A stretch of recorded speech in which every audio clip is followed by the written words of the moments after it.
Hello friends, आज मैं आपको एक कहानी सुनाने जा रही हूँ। आशा करती हूँ ये कहानी आप सबको पसंद आएगी।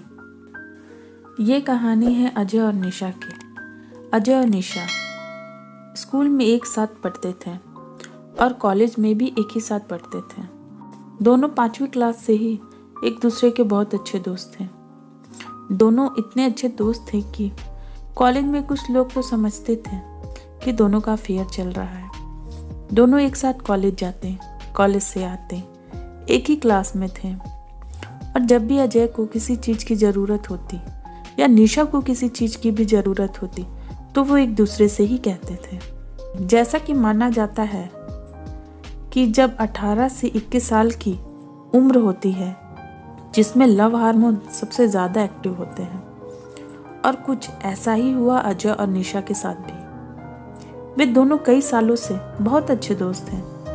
अब अजय के दिल में निशा के लिए कुछ फीलिंग पैदा होने लगी।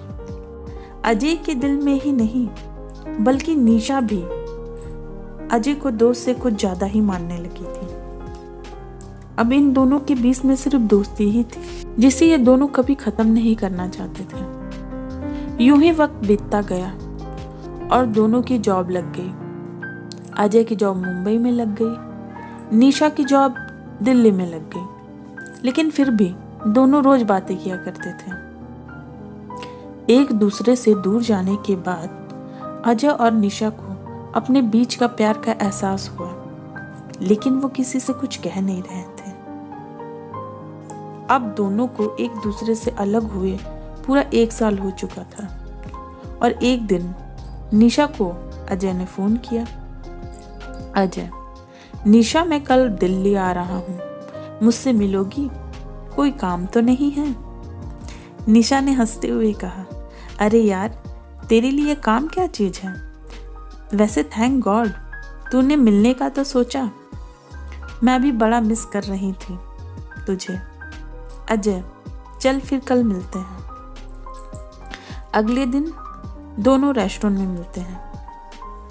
अजय निशा को देखता ही रह गया। वे पहले से भी ज्यादा सुंदर लग रही थी। उसने मेरे फेवरेट कलर की ड्रेस भी पहनी थी। अजय, निशा, तुझे तो लगता है दिल्ली की हवा लग गई है, तू पहले से भी ज्यादा खूबसूरत हो गई है। निशा ने मुस्कुराते हुए कहा, मैं पहले से ही सुंदर थी, बस तूने कभी ध्यान से मुझे देखा ही नहीं। अजय, और सुनाओ, कैसा चल रहा है काम? तू ठीक तो है ना?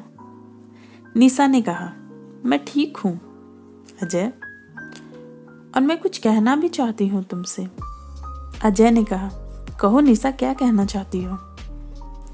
हमें एक दूसरे के साथ कितना वक्त हो गया, हमने इतना वक्त साथ बिताया एक दूसरे के साथ, लेकिन जब से हम जॉब के लिए अलग हुए हैं तब से कुछ भी अच्छा नहीं लग रहा है, अलग सी फील हो रही है। तुझे पता है, ये ड्रेस मैंने कल ही ली है क्योंकि तुम आने वाले थे, और ये मेकअप भी मैंने इसलिए किया है क्योंकि आज मैं तुमसे मिलने वाली थी। तू समझ रहा है ना मैं क्या कहना चाहती हूँ? अजय हंसते हुए, नहीं, मैं कुछ समझ नहीं पा रहा है। निशा, तुम क्या कहना चाहती हो? साफ साफ बोलो। निशा ने कहा, देखो, अब हमें दोस्ती से आगे बढ़ना चाहिए। मुझे लगता है एक दोस्त से अच्छा लाइफ पार्टनर मुझे कभी नहीं मिल सकता। अब तू भी कुछ बोलेगा या सब कुछ मैं ही बोलूं? अजय ने निशा का हाथ अपने हाथ में लेते हुए कहा, तुझे पता है, मेरे दिल में तेरे लिए कॉलेज टाइम से ही फीलिंग थी, लेकिन मैं डरता था कि कहीं तेरी जैसी दोस्त ना खो दूं। निशा, मैं तेरे साथ अपनी पूरी जिंदगी बिताना चाहती हूँ। अगर तू मेरे साथ होगा तो मेरी पूरी जिंदगी हंसते हुए निकल जाएगी। अजय ने कहा, वैसे तो मैं सिर्फ तुमसे मिलने आया था, लेकिन तूने मुझे बहुत बड़ा सरप्राइज दे दिया। फिर अजय हंसते हुए, दिल्ली की लड़कियां दिल चुरा लेती है, फिर दोनों ने कॉफ़ी को एंजॉय किया और बातें करने लगे। एक अच्छा दोस्त मिलना बहुत बड़ी बात है, लेकिन एक लाइफ पार्टनर मिलना जो अच्छा दोस्त भी हो, किस्मत की बात है। तो हम मिलते हैं अपने नेक्स्ट वीडियो में एक नई कहानी के साथ। Thank you.